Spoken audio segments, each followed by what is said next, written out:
Inaakit muna yung coach ko. Ayan, no? Practice muna tayo.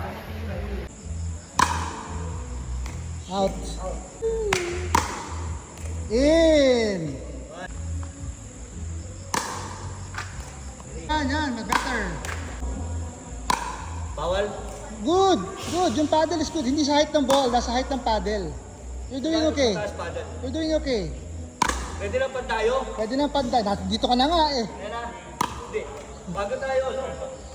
Kailangan magaling tayo para kalaban natin si Chikoy. Naghahanda tayo para kay Chikoy. Oo nga. Diba? Okay. Yan. Yari ka na, Chikoy.